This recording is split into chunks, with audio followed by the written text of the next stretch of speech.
Good morning to you all. नमस्कार दोस्तों, स्वागत है आप सबों का मेरे YouTube channel that is biology at finger tips by Saurabh Yadav. तो दोस्तों, हमारी जो क्लास 9 की जो लेक्चर सीरीज चल रही थी उसमें 8 लेक्चर हो चुके थे। आज हम 9वां यानी कि 9th लेक्चर लेके आए हैं। तो यहाँ पे हम बेसिकली कुछ कंसेप्ट पढ़ेंगे that is related to that of आपके जो वेरियस क्रॉप के जो जैसे मान लीजिए क्रॉप हो गया, यानी कि आपने क्रॉप को हार्वेस्ट कर लिया, हार्वेस्ट करने के बाद में काट के घर ले आए, उसको किस तरह से आप स्टोर करते हो, कहाँ स्टोर करते हो। कई बार आपने जिक्र सुना होगा about the storage of food in the जो आपके कोल्ड स्टोरेज होते हैं जहाँ आलू स्टोर होता है। ये हम नेक्स्ट लेक्चर में पढ़ेंगे। इस लेक्चर में हम अलग अलग मेथड्स पढ़ेंगे ताकि किस तरह से हम लोग बेसिकली क्रॉप को प्रोटेक्ट कर सकते हैं। अब सुनिएगा, क्रॉप का प्रोटेक्शन 2 जगह हो सकता है। एक तो जब आप हार्वेस्ट करके ले जाइए तो घर में, वो हम नेक्स्ट लेक्चर में पढ़ेंगे।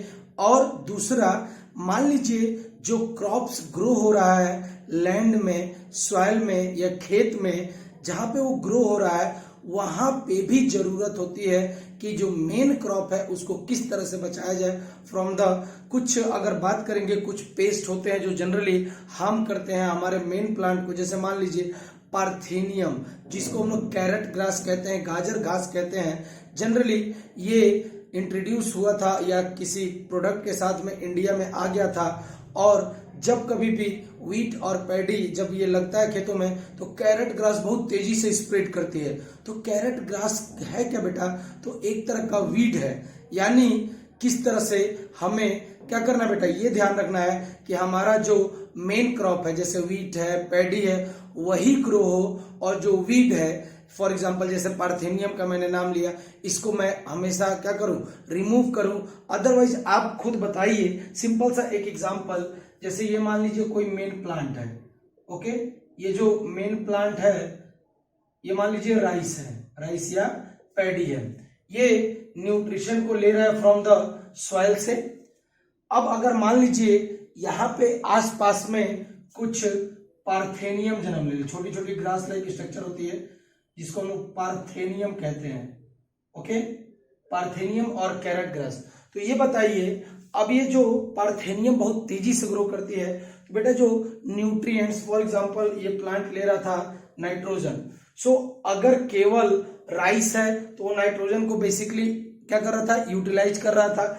लेकिन अल्टीमेटली वहां पे पार्थेनियम आ गया तो जितना अमाउंट, अगर मान लीजिए मैं बोल देता हूं 100 ग्राम नाइट्रोजन इसको पहले मिल रहा था, सिंपल एक हाइपोथेटिकल डाटा, 100 ग्राम नाइट्रोजन इसको मिल रहा था, तो राइस की ग्रोथ काफी अच्छी थी। लेकिन जब वहां वीड आ गया, पार्थेनियम आ गया, तो बेटा 50 ग्राम नाइट्रोजन ये लेने लगा। तो बेटा जी यहाँ 100 ग्राम ही था, तो अब ये इसका जो कंजप्शन था आपके वीट का, इसका भी क्या हो गया, घट गया। सपोज मैंने किया हुआ है कि मेरे पास 100 ग्राम ऑफ नाइट्रोजन है आपके सॉइल में, तो पहले पूरा 100 का 100 किसको मिलता था, आपके राइस को, उसकी ग्रोथ बड़ी अच्छी थी।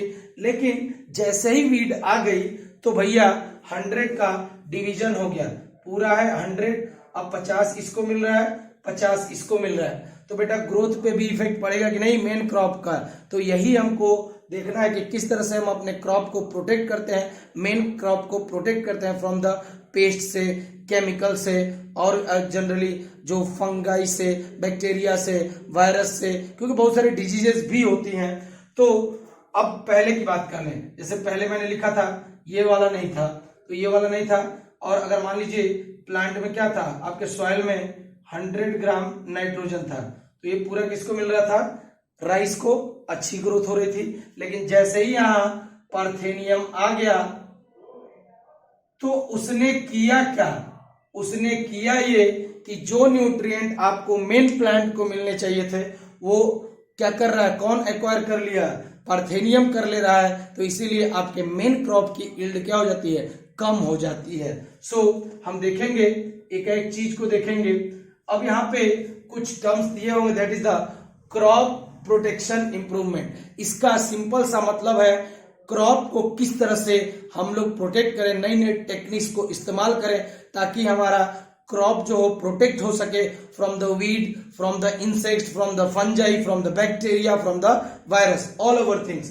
So when crops is in the field it need protection. वो उसको क्या चाहिए? प्रोटेक्शन चाहिए अगेंस्ट वीड जो कि अनवांटेड प्लांट ग्रो होते हैं हमारे मेन प्लांट के साथ में, इंसेक्ट जो हार्म करते हैं हमारे, ऑब्वियसली कुछ जो होते हैं बेनिफिशियल होते हैं लेकिन मोस्टली क्या होते हैं हार्मफुल इंसेक्ट होते हैं, पेस्ट जो कि बेसिकली ये भी पेस्टिसाइड से खत्म होते हैं. सो पेस्ट भी हमारे मेन क्रॉप्स को हार्म करते हैं, and other diseases that are spread due to the bacteria, virus and some other pathogens. Okay, तो बेटा जी हमको किसी ना किसी तरह से अपने मेन प्लांट को बचाना है, चाहे बैक्टीरिया से, चाहे वायरस से, चाहे वीड से, चाहे इंसेक्ट से, चाहे आपके पेस्ट से. अब तो कौन कौन से मेथड्स होते हैं जिसके द्वारा हम लोग कंट्रोल कर सकते हैं इस प्रॉब्लम को? तो दो मेथड हम पढ़ेंगे. एक होगा पेस्ट कंट्रोल मेथड, यानी जहां पे हम लोग मिनिमाइज करेंगे द ग्रोथ ऑफ पेस्ट, यानी कि पेस्ट को हम कम से कम मैनेज करेंगे.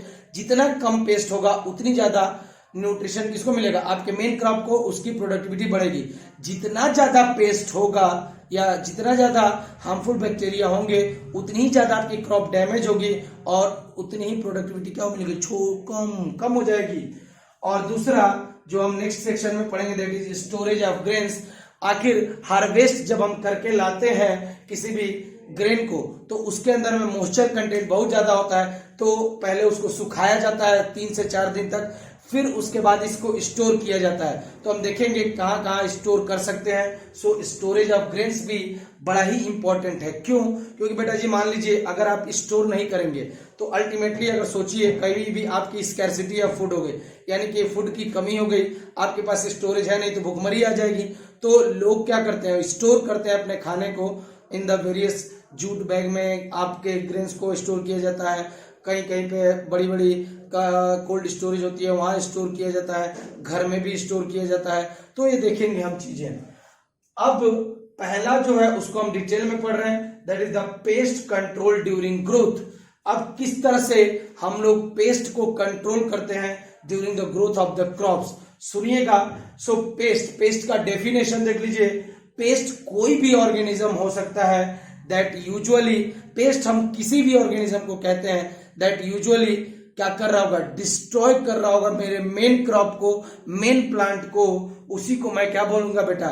उसको बोलते हैं पेस्ट. यानी ग्रेन्स को या फिर क्रॉप को या फिर प्लांट को जो ऑर्गेनिज्म डिस्ट्रॉय कर रहा होगा उसको हम लोग बोलते हैं pest. So pest are any organism that usually destroy और harm crops and their products. Okay, so अब हम देखेंगे कि बेटा जी पेस्ट कितने प्रकार के हमको पढ़ने हैं. Pest are of many types. Weed हो सकता है, इंसेक्ट हो सकता है और पैथोजन हो सकता है. सो इसको नोट डाउन करेंगे ईच एंड एवरीथिंग. बहुत ही इंपॉर्टेंट चीजें हैं जो आपको सिली कभी कभार पूछ ली जाती हैं. इसको नोट डाउन करेंगे फिर आगे पढ़ते हैं.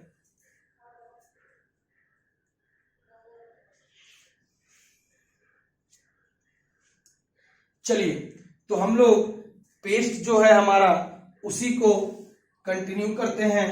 पेस्ट में जो पहला हमको पढ़ना है, अभी हमने पढ़ा था कि पेस्ट बेसिकली 3 प्रकार का हमको पढ़ना है. एक है भैया वीड, दूसरा है आपका इंसेक्ट्स और तीसरा हमको पढ़ना है क्या बेटा जी? पैथोजन्स. सो हम लोग पेस्ट कंटिन्यू करेंगे.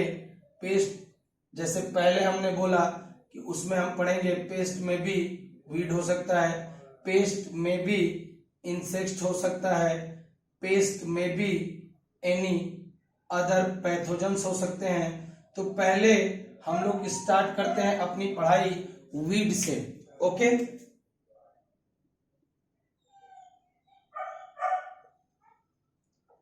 तो सुनिएगा वीड का मतलब क्या होता है. सुन लीजिए, ध्यान से सुनिएगा.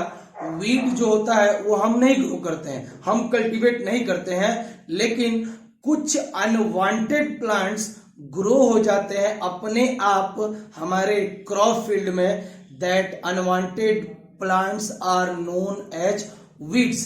सो जैसे कि मैंने एग्जांपल भी लिया था पार्थेनियम, कुछ और भी एग्जाम्पल है। सो याद रखिएगा, weeds are basically unwanted plants that are grown in the और क्रॉप फील्ड्स। सो लिखिएगा, weeds are unwanted plants that are grown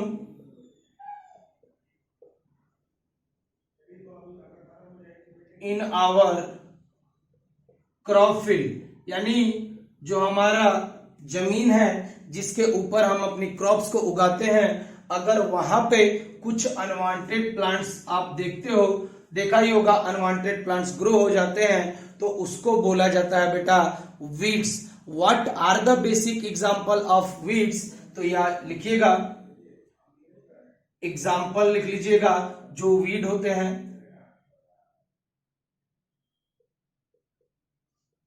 ज़ैंथियम, this is the, इसको हम लोग कहते हैं गेंदे के समान एक फूल, गेंदा होता है ना, गेंदे का एक फूल होता है मैरीगोल्ड टाइप का, तो गेंदे का जो फूल होता है उसी तरह का एक ये ग्रास होती है, that is the xanthium. Then parthenium, इसी को बोला जाता है कैरट ग्रास। क्या बोलेंगे इसको? कैरट ग्रास या फिर गाजर घास भी बोलते हैं। एंड द नेक्स्ट वन और द लास्ट वन जिसको मोथा कहते हैं, साइप्रिनस रोटंडस। नोट डाउन कर लीजिएगा, CYPER, साइप्रिनस रोटंडस, जिसको हम लोग मोथा कहते हैं।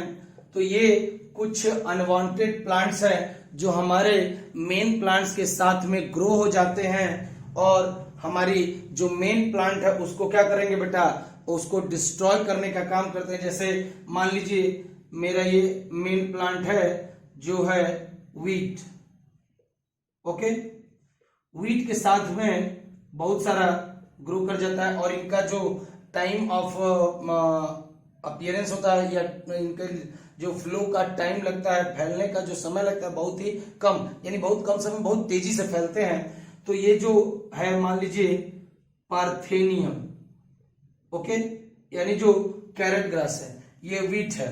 अब अगर क्या करेगा, तो ये जो पार्थेनियम है ये कंपीट करेगा with the desired nutrients that are supplied to the main plant. अगर मान लीजिए ये नाइट्रोजन जा रहा था, मान लीजिए पहले 10 ग्राम नाइट्रोजन इसको मिल रहा था, अब 10 ही ग्राम नाइट्रोजन मान लीजिए लैंड में है, तो बेटा जी अब इसको चाहिए 4 ग्राम नाइट्रोजन मिलने लगा, तो अब इसकी रिक्वायरमेंट कितनी हो जाएगी? अब ये 10 ही ग्राम आपके पास था तो इसको कितना मिलेगा? 6 ग्राम। यानी धीरे धीरे आपका जो मेन प्लांट का है दैट इज द रिक्वायरमेंट, वो पूरी नहीं हो पाएगी। जो रिक्वायरमेंट है मेन प्लांट की वो पूरी नहीं हो पाएगी, तो इसकी प्रोडक्टिविटी, इसकी ग्रोथ नहीं हो पाएगी, और ग्रोथ नहीं हो पाएगी तो इसकी प्रोडक्टिविटी भी क्या होगी बेटा? काफी कम आएगी। तो यही बोला जाता है कि बेटा जी वीड्स जनरली कंपीट करते हैं आपके डिजायर्ड क्रॉप्स के साथ में, मेन क्रॉप के साथ में, फॉर देयर फूड के लिए। अब देखिए ये अगर ये पूरा फैल रहा है तो स्पेस की भी तो कमी हो जाएगी, मेन क्रॉप धीरे धीरे फैलेगा और ये जल्दी जल्दी फैल रहा है तो स्पेस की भी कमी हो जाएगी, फूड की तो कमी हो ही रही है। फूड कुछ ये लेने लगते हैं, बहुत कम मिलने लगेगा आपकी मेन प्लांट को, तो उसकी प्रोडक्टिविटी अल्टीमेटली घट जाएगा, स्पेस भी कम हो जाएगा। So the next point is that weeds क्या करते हैं बेटा? कंपीट कर रहे हैं, यानी मुकाबला कर रहे हैं। Weeds compete with main crops के साथ में compete करते हैं फॉर फूड कॉमा स्पेस। जैसा कि मैंने बताया कि भैया पहले मान लीजिए 10 ग्राम नाइट्रोजन था, वो पूरा का पूरा आपकी मेन क्रॉप को मिल रहा था, लेकिन जैसे ही वहां पे अनवांटेड प्लांट्स ग्रो करेंगे बेटा क्या होगा? नाइट्रोजन यानी कि जो न्यूट्रिएंट्स होगा उसका क्या हो गया? बंटवारा हो गया, तो ज्यादा फैल कौन रहा है, पार्थेनियम, तो ज्यादा न्यूट्रिएंट्स कौन लेने लगेगा, पार्थेनियम। कम न्यूट्रिएंट्स किसको मिलेगा, आपकी मेन क्रॉप को, तो किसकी प्रोडक्टिविटी घट जाएगी, मेन क्रॉप्स की प्रोडक्टिविटी घट जाएगी। और बेटा इसमें एक और चीज ऐड कर सकते हैं आप, लाइट, सनलाइट की बात करेंगे तो ऑब्वियस सी बात है जो हमारा मेन क्रॉप है उसकी ग्रोथ उतनी तेजी से नहीं होती है, लेकिन ये जनरली इसकी ग्रोथ क्या होगी, बहुत ज्यादा हो जाएगा। और ये भी एक प्रकार की ग्रास है, यानी कि बेसिकली अगर बोले इसके अंदर में भी क्लोरोफिल होगा, तो भैया क्या करेगा, क्लोरोफिल सनलाइट को ज्यादा अमाउंट में एब्जॉर्ब करना स्टार्ट कर देगा, अपनी फोटोसिंथेसिस करना स्टार्ट कर देगा। तो याद रखिएगा वीड्स कंपीट करता है मेन क्रॉप्स के साथ में तीन चीजों के लिए, एक उसके खाना जो उसको मिलना चाहिए उसको मिलने लगेगा, स्पेस पूरी तरह से फैल रहा है तो उसकी कमी हो जाएगी मेन क्रॉप्स के पास, और लाइट भी मैक्सिमम किसको जाने लगता है, बेसिकली बोले तो आपके वीड्स को मिलने लगता है। सो देयरफॉर मेन क्रॉप्स जो भी आपका वीट और पैडी है गेट्स लेस न्यूट्रिएंट, उनको क्या मिलेगा बेटा, न्यूट्रिएंट की काफी कमी हो जाएगी, एंड आर एडवर्सली अफेक्टेड, और ये पूरी तरह से अफेक्ट हो जाएगा, यानी उसकी ग्रोथ जो होगी वो प्रॉपर नहीं हो पाएगी, उससे जो प्रोडक्टिविटी मिल रही थी वो कम हो जाएगी। सो ग्रोथ प्रॉपर नहीं हो पाएगी, ग्रोथ घट जाएगी, प्रोडक्टिविटी घट जाएगी। तो याद रखिएगा वीड्स जो होते हैं कुछ अनवांटेड प्लांट्स होते हैं जो आपके क्रॉप फील्ड्स में पाए जाते हैं, ग्रो हो जाते हैं। फॉर एग्जांपल जेंथियम, पार्थेनियम और साइपरिनस, रोटंडस एंड वीड्स कंपीट करते हैं मेन क्रॉप्स के साथ में उसके फूड के लिए, स्पेस के लिए, लाइट के लिए, और इसीलिए अगर मेन क्रॉप को लेस न्यूट्रिएंट मिलेगा तो वो एडवर्सली अफेक्ट होगा, पूरी तरह से अफेक्ट हो जाएगा, उसकी ग्रोथ पे असर पड़ेगा, प्रोडक्टिविटी भी कम हो जाएगी। नोट डाउन करेंगे, it is all about wheat.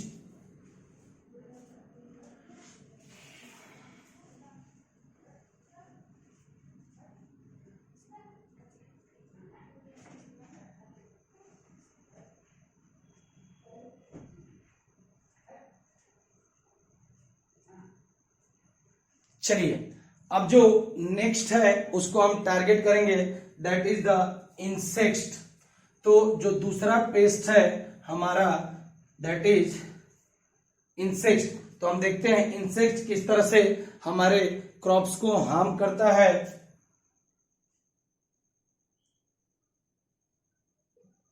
देखिए बेटा जी, अगर आपने अभी फिलहाल की अगर बात बोलूं तो एक लोकस्ट अटैक, टिड्डा अटैक इंडिया में चल रहा था कुछ दिन पहले। आपने देखा होगा कि लार्ज अमाउंट में ग्रास होपर, जिसको हम लोग टिड्डा बोलते हैं, वो बहुत लार्ज अमाउंट में आ रहे हैं और हमारी क्रॉप्स को डैमेज करके निकल जा रहे हैं। तो बेसिकली करते क्या है, ये आपके जो क्रॉप्स की लीव्स है, स्टेम है, इनको पूरी तरह से डैमेज कर देंगे, खा जाएंगे। तो बेटा जी अगर लीफ नहीं रहेगा फोटोसिंथेसिस होगी क्या, नहीं हो, पॉसिबल नहीं है। तो जब फोटोसिंथेसिस नहीं होगी, खाना नहीं बनेगा, डिस्चार्ज हो जाएगा, यानी उसमें स्टार्च खत्म हो जाएगा, प्लांट की क्या हो जाती है, डेथ हो जाती है।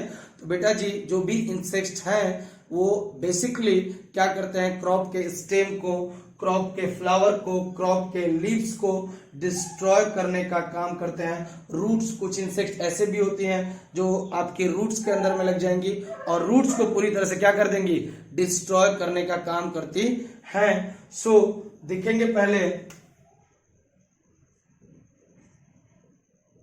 insects can harm plants in following ways। तो देखते हैं किस किस तरह से इंसेक्ट जो होगी वो क्या करेगी बेटा, आपके हमारी जो मेन क्रॉप है उसको किस तरह से डिस्ट्रॉय करती है। सो पहले मैंने जैसे बोला कि वो रूट को क्या करेंगी, कट कर सकती हैं, फ्लावर को कट कर सकते हैं, लीफ को, स्टेम को, उसको कट करके पूरी तरह से चट कर जाएंगी, यानी खा जाती हैं। सो नोट डाउन करेंगे, they can cut roots, roots को खत्म कर सकते हैं इंसेक्ट, स्टेम को खत्म कर सकते हैं एंड लीव्स को खत्म कर सकते हैं ऑफ प्लांट। तो ध्यान रखिएगा, कुछ इंसेक्ट ऐसे होते हैं जो क्या करती हैं बेटा, रूट को, स्टेम को और लीफ जो होता है किसी भी प्लांट का, उसको क्या कर देते हैं, कट डाउन कर जाते हैं, खत्म कर देते हैं, डिस्ट्रॉय कर देते हैं। Okay, and they can also, they can get into, कभी कभार देखा है कुछ मक्खियां जो होती हैं आपके, वो जो फल होता है ना उसके अंदर में भी कुछ माइक्रो ऑर्गेनिज्म घुस जाते हैं और उसको क्या कर देते हैं, डिस्ट्रॉय कर देते हैं। सो और कुछ जो मक्खियां लगती हैं आपके अमरूद, अमरूद देखा होगा, गुआवा, उसके ऊपर लगती हैं और वहां से पूरी तरह से जो भी न्यूट्रिएंट है उसको सक कर जाती हैं और उसको क्या कर देती हैं, खराब कर जाती हैं। So they can get into fruits में जा सकते हैं, कॉमा फ्लावर को डिस्ट्रॉय कर सकते हैं, फ्लावर में जा सकते हैं, and stem of plants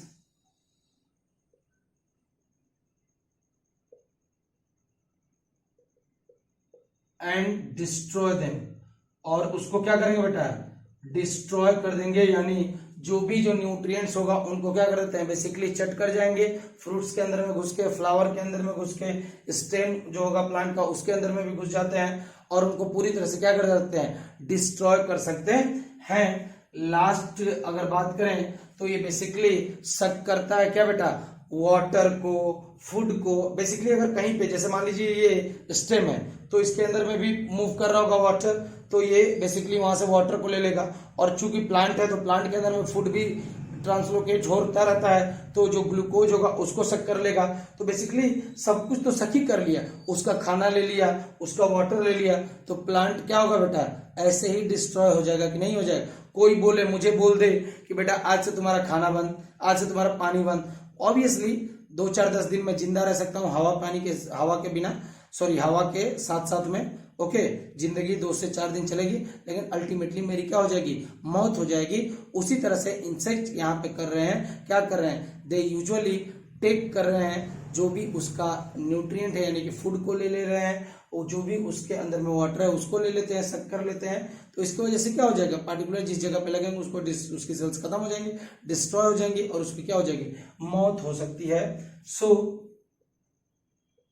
they can सक, सक मतलब सक कर लेगा, खींच लेगा, suck food and water from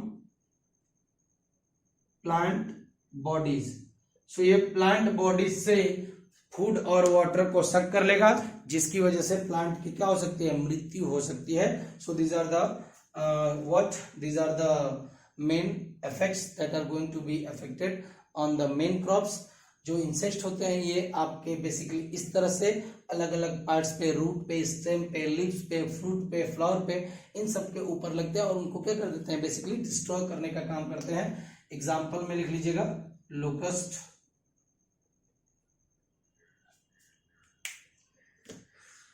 okay.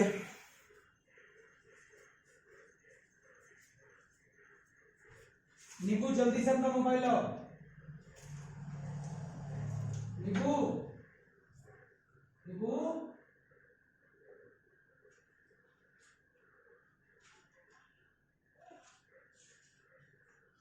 ए नीबू, जल्दी मोबाइल लेकर दौड़ के जल्दी।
ओके, सो लो कॉस्ट हो सकता है, सॉरी आपको वेट करना पड़ेगा। कुछ और भी हो सकते हैं, फॉर एग्जांपल कॉटन वॉर्म,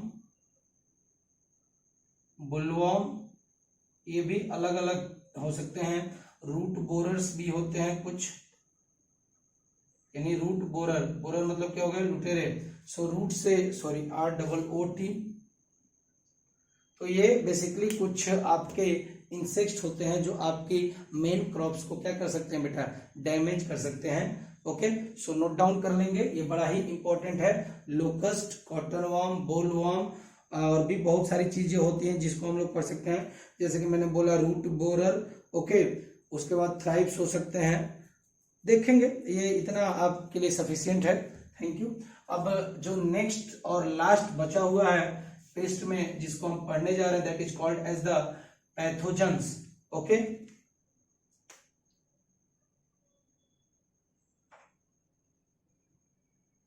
सुनिएगा, जरा ध्यान से सुनिएगा। देखिए, पैथोजेंस की बात आती है तो वहां पे ह्यूमन बींग्स को भी याद कर लेना चाहिए, क्योंकि हम बेसिकली बोलते हैं जो भी ऑर्गेनिज्म ह्यूमन की बॉडी में जाके क्या करता है बेटा, कुछ रिएक्शंस करता है, और रिएक्शन की वजह से हम लोग बीमार पड़ जाते हैं या हमारी इम्यूनिटी पे इफेक्ट पड़ता है। तो बेसिकली कोई भी ऑर्गेनिज्म जो डिस्ट्रॉय कर देता है प्लांट्स को, या जो डिस्ट्रॉय करेगा ह्यूमन हेल्थ को, उसी को बोलते हैं बेटा पैथोजन। क्या बोलेंगे, पैथोजन। जो नॉर्मल फंक्शनिंग जो है ह्यूमन बींग्स, उसको डिस्टर्ब कर रहा है, ठीक है, उसी को हम लोग बोलते हैं क्या बेटा जी, पैथोजेंस। यानी अगर बात करें ये पैथोजेंस के वजह से ही, चाहे ह्यूमन बींग्स की बात करो, सो पैथोजेंस वो ऑर्गेनिज्म होते हैं जो कुछ ना कुछ, जिनकी वजह से कुछ ना कुछ, कोई ना कोई डिजीज होती है। For example bacterial disease, for example viral disease, for example fungal disease, यानी जो डिजीज कजिंग ऑर्गेनिज्म होते हैं उन्हीं को हम लोग बोलते हैं बेटा जी पैथोजेंस। तो जैसे हमारे में भी कुछ पैथोजेंस होते हैं जो डिजीज कज करते हैं, उसी तरह से प्लांट्स में भी कुछ पैथोजेंस होते हैं जो डिजीज कज कर सकते हैं। सो लिखिएगा,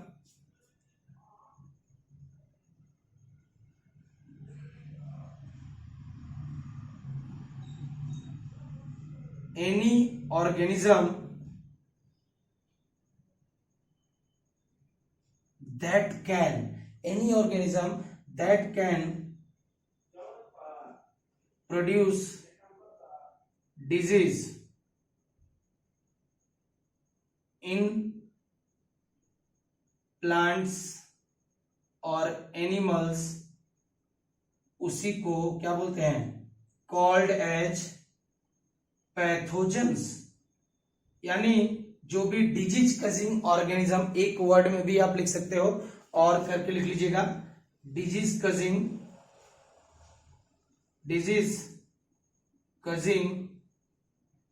ऑर्गेनिज्म इज नोन एज, उसको क्या बोलते हैं, पैथोजेंस। दोनों चीजें आप लिख सकते हैं, यानी कोई भी ऑर्गेनिज्म जो प्रोड्यूस करता है डिजीज को, चाहे प्लांट और एनिमल्स में, उसको भी पैथोजन बोल सकते हैं, और दूसरा भी डिफाइन कर सकते हैं, जो डिजीज कजिंग ऑर्गेनिज्म होते हैं उनको पैथोजेंस बोला जाता है। सो नोट डाउन करेंगे।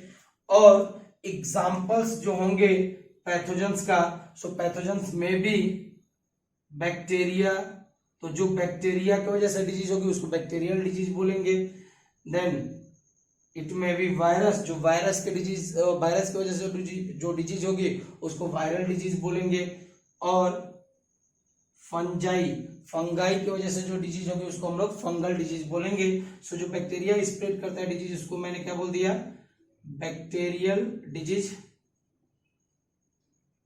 उसी तरह से वायरल डिजीज, जो वायरस करता है, और जो फंजाई करेगा उसको हम लोग बोलते हैं fungal disease. So note down कर लीजिएगा, दीज आर द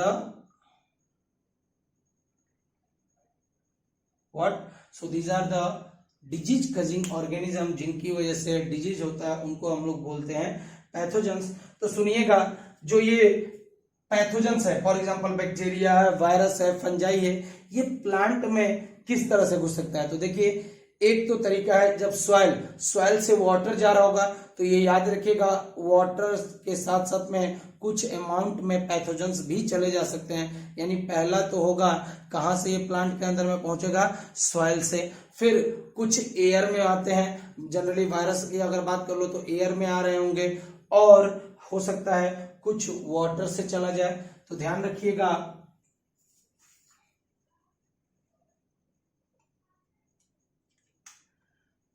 plants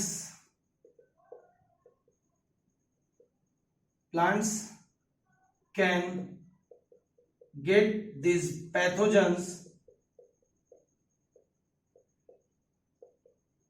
कहां से जा सकता है, फ्रॉम सॉइल से जा सकते हैं, मिट्टी से, फ्रॉम एयर से जा सकता है, और वाटर से जा सकता है। और बेसिकली अगर बात करें तो ये बहुत सारे डिजीज कच करेंगे आपके प्लांट्स में, बैक्टीरियल, वायरल, फंगल डिजीज करेंगे, जिसकी वजह से हमारा पूरा का पूरा क्रॉप क्या हो जाता है बेटा, डिस्ट्रॉय हो सकता है, खराब हो सकता है। सो नोट डाउन करेंगे, डिजीज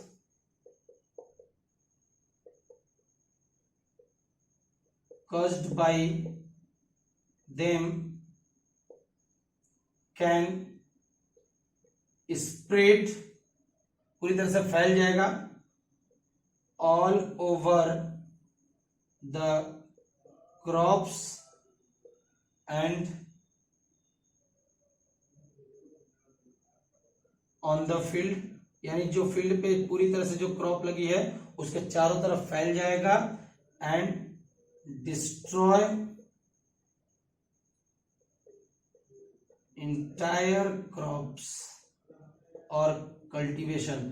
तो जो इंटायर क्रॉप होगी उसको पूरी तरह से क्या कर देगा बेटा जी, डिस्ट्रॉय कर देगा, खत्म कर देगा। सो याद रखिएगा प्लांट्स कहां से ले सकता है इन पैथोजेंस को, उनके अंदर में जा सकता है सॉइल से, एयर से, वाटर से, और डिजीज जो कच करेंगे हो सकता है पूरे क्रॉप्स में फैल जाती है, और फैल के पूरे क्रॉप्स को क्या कर देती है, डैमेज कर देती है। सो this is all about pathogens. अब हम देखेंगे नए नए तरीके देखेंगे जिसकी वजह से हम क्या कर सकते हैं, इन जो भी आपका पेस्ट है इनको किस तरह से हम लोग कंट्रोल कर सकते हैं। पहले इसको नोट डाउन करेंगे। चलिए देखते हैं।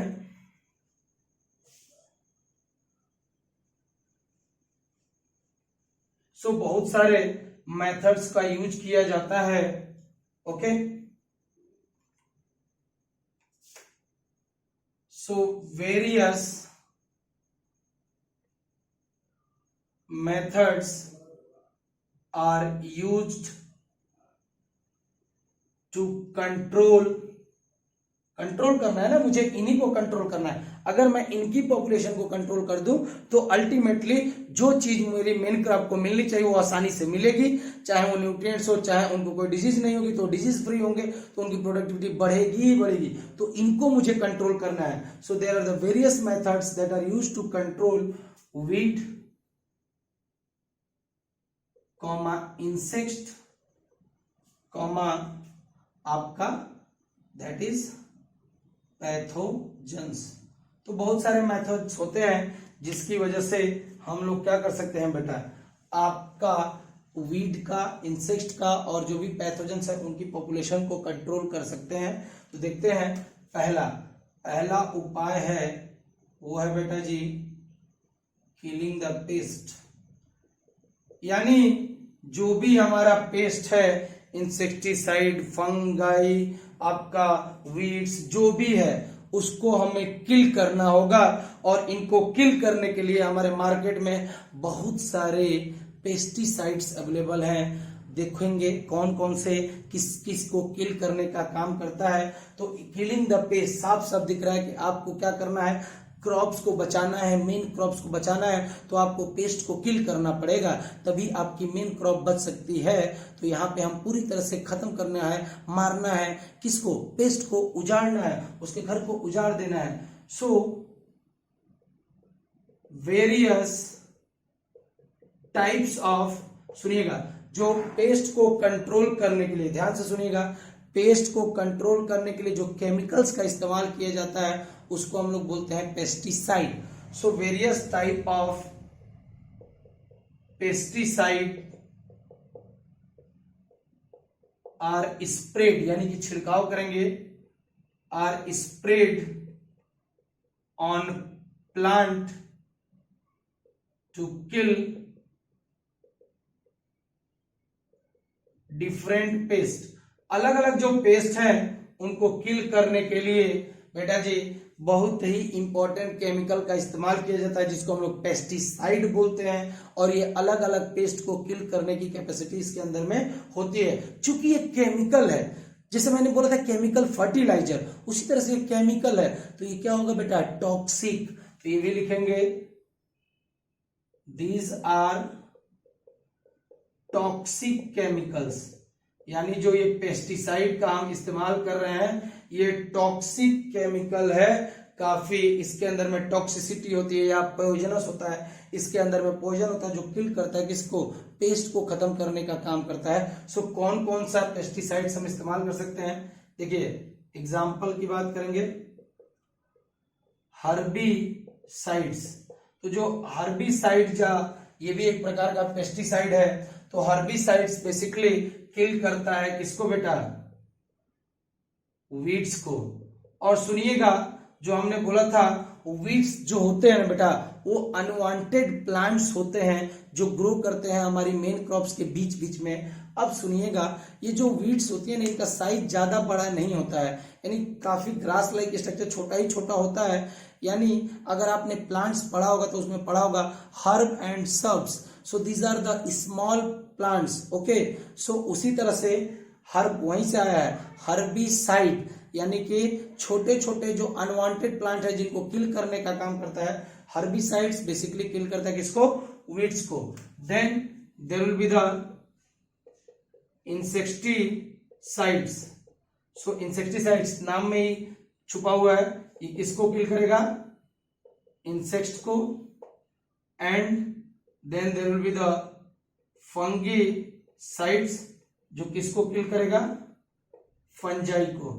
सो this are the method, the first method that is the killing of pest, जहां पे हम लोग पूरी तरह से किल कर देते हैं, पेस्ट को मारने का काम करते हैं by the help of the pesticide. और चूंकि ये केमिकल्स है तो टॉक्सिक होंगे ही होंगे। हर्बिसाइड किल करता है वीड को, इंसेक्टिसाइड किल करता है इंसेक्ट को, फंजीसाइड किल करता है फंजाई को। नोट डाउन करेंगे।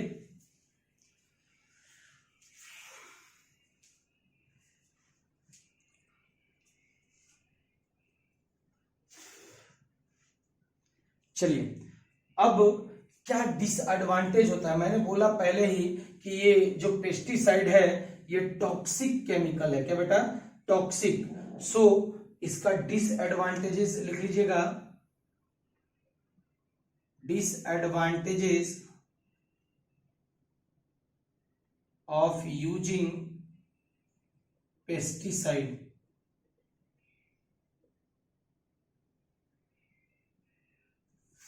ओके सुनिएगा। सो पहला तो है बेटा जी, इट विल कज पॉल्यूशन। अब सुनिएगा, चूंकि हमने इंसेक्टिसाइड, हर्बिसाइड्स और या फिर फंजीसाइड है इसको हमने स्प्रेड किया अपने प्लांट्स के ऊपर। अब मान लीजिए बरसात होती है तो ये केमिकल्स हैं, टॉक्सिक केमिकल हैं, जहरीले केमिकल्स हैं।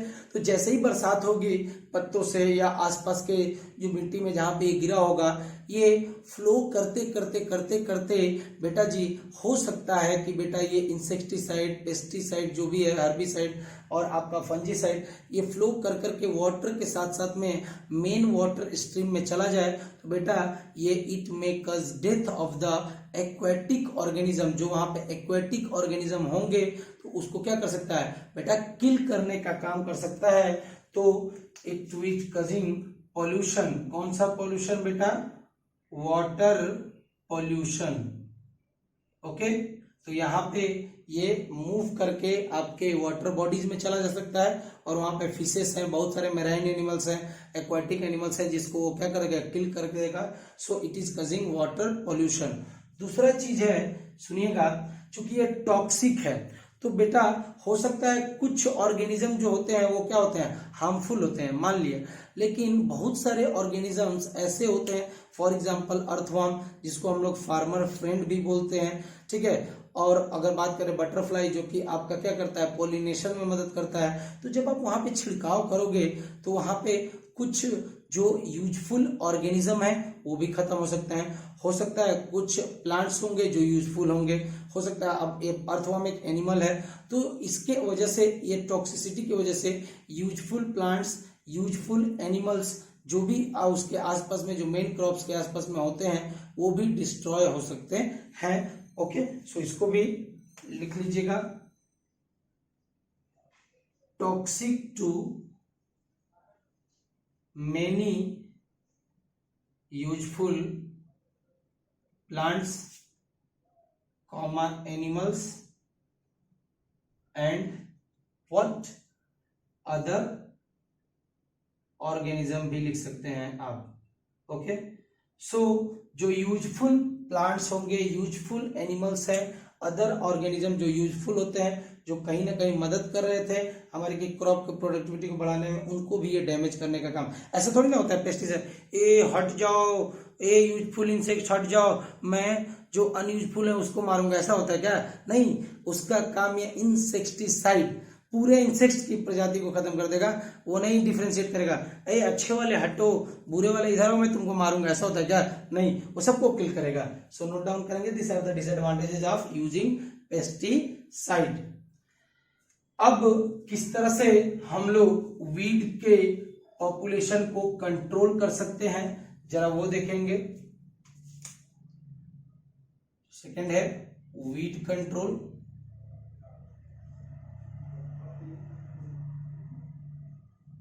यानी हम किस तरह से वीट की पॉपुलेशन को कंट्रोल करेंगे, ताकि वीट का पॉपुलेशन कम रहेगा तो मेन प्लांट्स की ग्रोथ अच्छी होगी, प्रोडक्टिविटी अच्छी होगी। सो लिखिएगा, वीट कंट्रोल बेसिकली इन्वॉल्व्स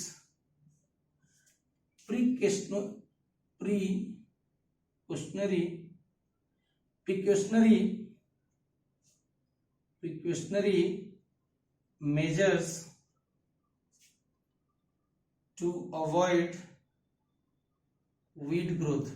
यानी हमको कुछ प्रिकॉशंस लेने पड़ेंगे। प्रिकॉशनरी का मतलब कुछ प्रिकॉशंस लेंगे जिसकी वजह से हम लोग वीट की पॉपुलेशन को, वीट की ग्रोथ को रोक सकते हैं। तो देखते हैं कौन कौन सा है। पहला है मैनुअल रिमूवल ऑफ वीड्स, ध्यान रखिएगा। तो पहला है manual removal of weeds. Generally खेत के अंदर में, जैसे हम यूपी वाले हैं तो बनिहार कहते हैं, यानी जो ह्यूमन बींग्स ही की तरह ही होते हैं, ह्यूमन बींग ही होते हैं। तो कुछ बनिहार को आप लाते हैं और उनको आप कहते हैं कि जो अनवांटेड प्लांट्स, यानी जो वीड्स हैं मेन प्लांट्स के बीच बीच में, उनको तुम उखाड़ दो, यानी उनको रिमूव कर दो, तो ना रहेगा बांस, ना बजेगी बांसुरी। तो भैया वही करते हैं यहाँ पे, जो मैनुअली, यानी कि ह्यूमन बींग्स क्या करते हैं, रिमूव करते हैं वीड्स को मैनुअली, यानी कि ह्यूमन बींग उखाड़ उखाड़ के फेंक देते हैं, तो ना वीड वहां से खत्म हो जाएगा। तो भैया ये पहला मेथड है। दूसरा है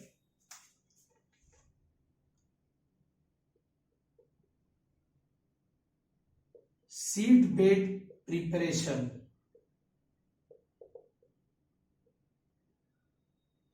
इसमें सुनिएगा, बड़ा ही इंपॉर्टेंट है सीड बेड प्रिपरेशन। आपके एनसीईआरटी में एक लाइन दे रखा है और ज्यादा कुछ नहीं दे रखा है। सीड बेड प्रिपरेशन का मतलब क्या होता है, सुनिएगा।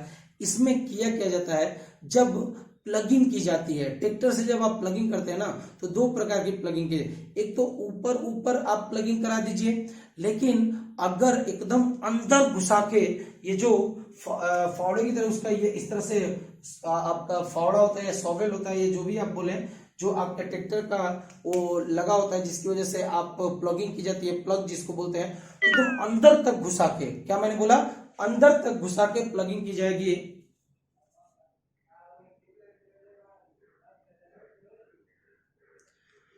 अंदर तक घुसा के प्लग से प्लगिंग की जाएगी, तो जो वीड्स की रूट होंगी वो क्या होंगी, जो अंदर छुपी होंगी आपके सॉइल के अंदर में, वो ऊपर आ जाएंगी। फिर उसको कुछ दिन के लिए छोड़ दीजिए, फिर वो ऊपर आएंगी, फेवरेबल टेम्परेचर उनको मिलेगा, जर्मिनेट करेंगी आपके क्या वीड्स। अब जैसे ही जर्मिनेट करेंगे उनको पूरी तरह से पहले उनका क्या करा दो बेटा, पूरी तरह से उनका रिमूवल करा दो, निकाल दो। आप मैनुअली भी कर सकते हैं या फिर बहुत सारी मशीनें हैं जिनकी वजह से वो निकाल के उसको फेंकवा दीजिए। और उसके बाद जब पूरी तरह से देखिए अंदर से बाहर आया, जर्मिनेट हुआ, फिर उसके बाद क्योंकि ऊपर ही ऊपर रहेगा, अब वो ऊपर ऊपर है उसको पूरी तरह से आपने रिमूव कर दिया, उसके बाद अपने मेन क्रॉप को बोएंगे, सो उसका खात्मा हो जाएगा। किसका, वीट का खात्मा हो जाएगा। सो लिखिएगा इसमें क्या होगा, फील्ड्स आर प्लग, यानी प्लगिंग की जाती है काफी डीप, गहराई में जाके करेंगे 10 वीड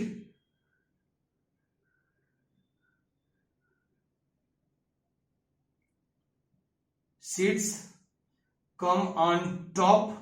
जो वीट का सीड रहा होगा वो क्या होगा बेटा, टॉप पे आएगा and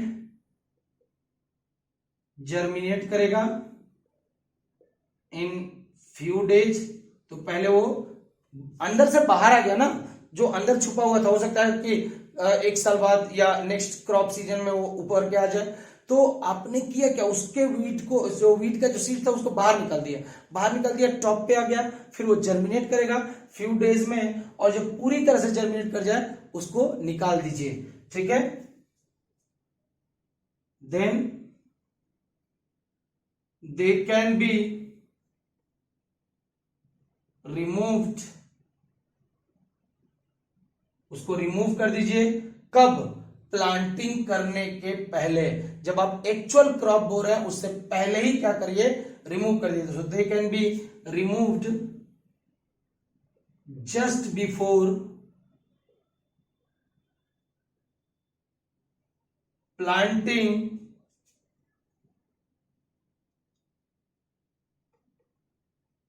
actual crops.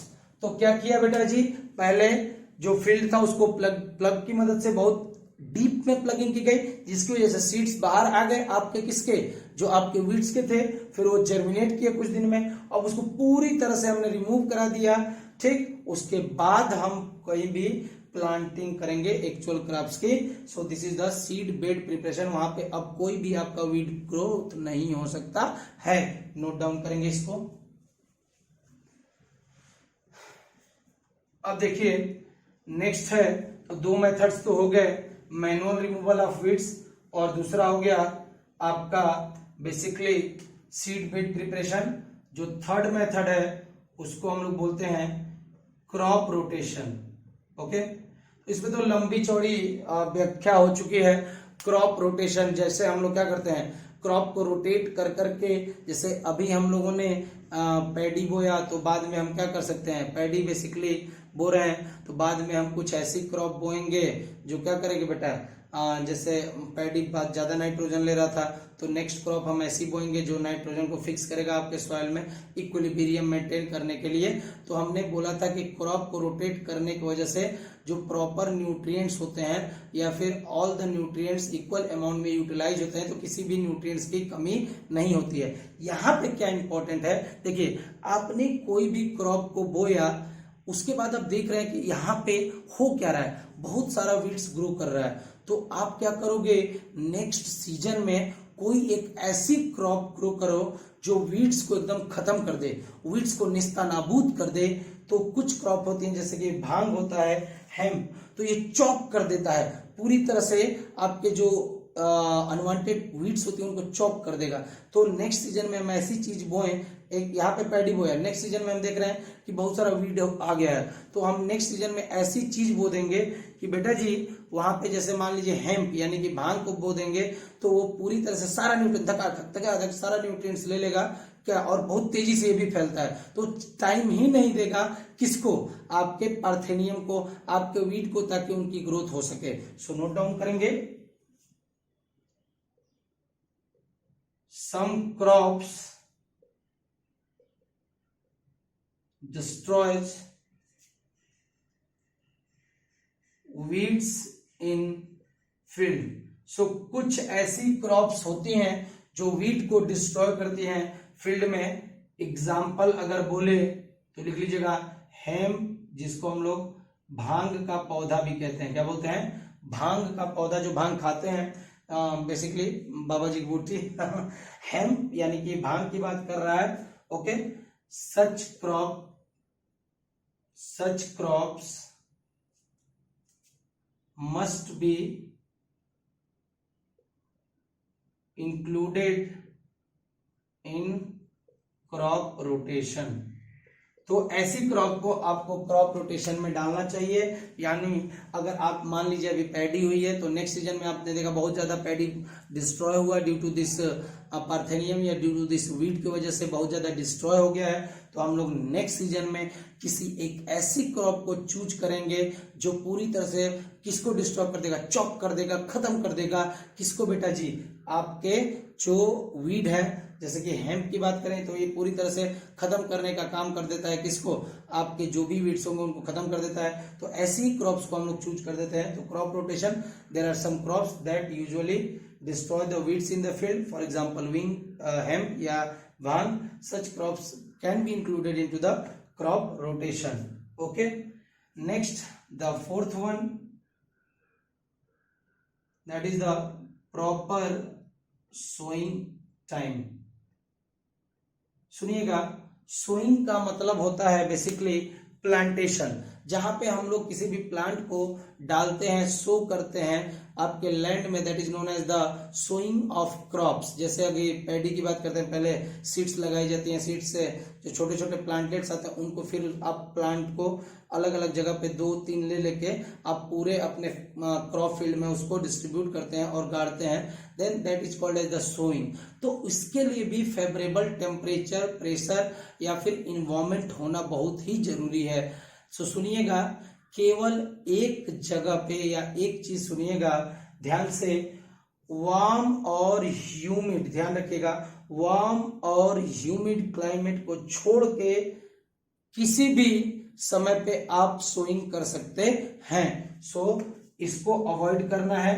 So warm and humid climate is not favorable for sowing।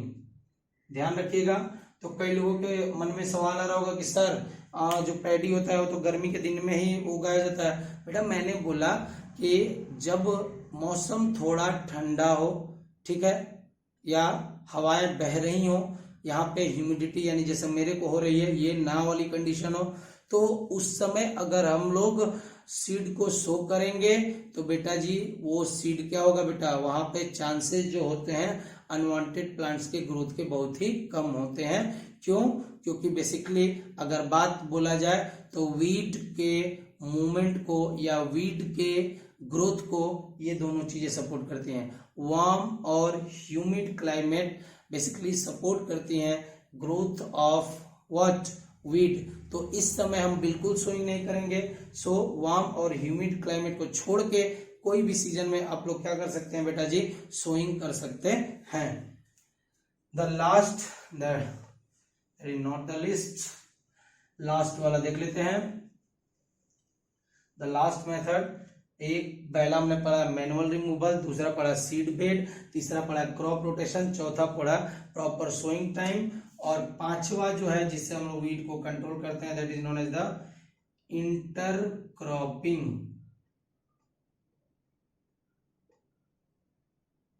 सो हमने पढ़ा था intercropping is an advance method of mix cropping. यहाँ पे हम लोग एक रो में किसी और प्लांट्स को ग्रो करते थे, किसी और प्लांट को, जैसे कि रो वाइज, रो 1, रो 2, यहाँ मान लीजिए ब्रिंजल बोया, कोई भी एक हाइपोथेटिकल एग्जांपल, यहाँ पे पोटैटो ले लिया, कोई भी हाइपोथेटिकल एग्जांपल ले लिया। यानी कि अगर हम डिफरेंट प्लांट्स को डिफरेंट रोज में ग्रुप करते हैं that is called as the intercropping. अब यहाँ पे हम लोग क्या करेंगे सुनिएगा, इंटरक्रॉपिंग में मेनली अगर बात करें दो अलग अलग प्रकार की क्रॉप्स हो सकते हैं या तीन भी हो सकती हैं। जैसे रो 1 में किसी एक क्रॉप को रखा, रो 2 में जैसे यहाँ पे क्रॉप फर्स्ट, यहाँ पे दूसरी क्रॉप ले ली, यहाँ पे रो 3 में तीसरी क्रॉप नंबर 3 ले ली, फिर इसी तरह से रिपीट करें। तो बेटा जी जब आप मल्टीपल क्रॉप्स का यूज करेंगे तो हो सकता है कि क्रॉप फर्स्ट जो है वो नाइट्रोजन को ज्यादा लेता हो, क्रॉप सेकेंड फॉस्फोरस को ज्यादा लेता हो, और ये जो होगा ये मान लीजिए सल्फर को ज्यादा लेता हो। तो बेसिकली अगर बोलूं तो बेटा जी अगर आप मल्टीपल क्रॉप्स को ग्रो कर रहे हो तो हो क्या रहा है, जितने भी रिसोर्सेस हैं, जितने भी न्यूट्रिएंट्स हैं आपके सॉइल में वो यूटिलाइज हो रहे हैं। कोई एक पार्टिकुलर, जैसे अगर मान लीजिए ये भी नाइट्रोजन लेता, ये भी नाइट्रोजन लेता, ये भी नाइट्रोजन लेता, तो बेटा जी सब नाइट्रोजन लेते तो किसकी कमी हो जाती, नाइट्रोजन का डिप्लीशन हो जाता।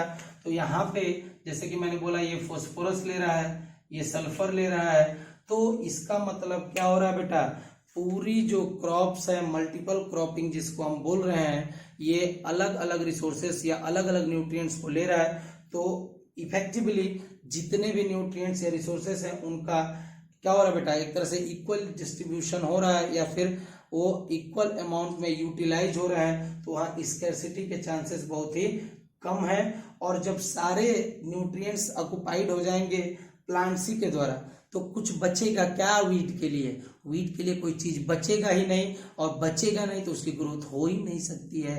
तो याद कर लीजिएगा, due to presence of multiple crops,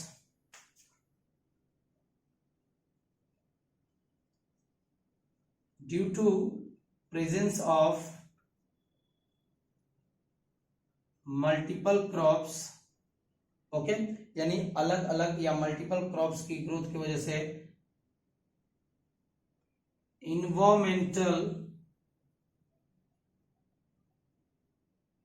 environmental resources are used, जो भी इन्वायरमेंटल रिसोर्सेस है यानी कि न्यूट्रिएंट्स की बात कर रहा है, आर यूज्ड इफिशिएंटली, यानी वो बहुत ही अच्छे तरीके से उसका यूटिलाइजेशन हो रहा है।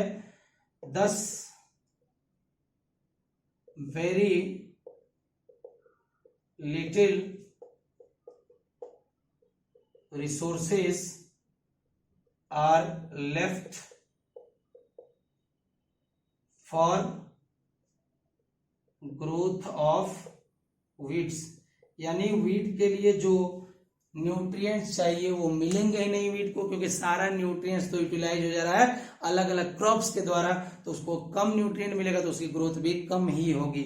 सो this is all about the various type of what pest as well as किस तरह से हम लोग पेस्ट को कंट्रोल कर सकते हैं। दोस्तों अगर ये वीडियो आपको अच्छा लगा हुआ तो काइंडली लाइक करें एंड सब्सक्राइब करें मेरे चैनल को। Thank you.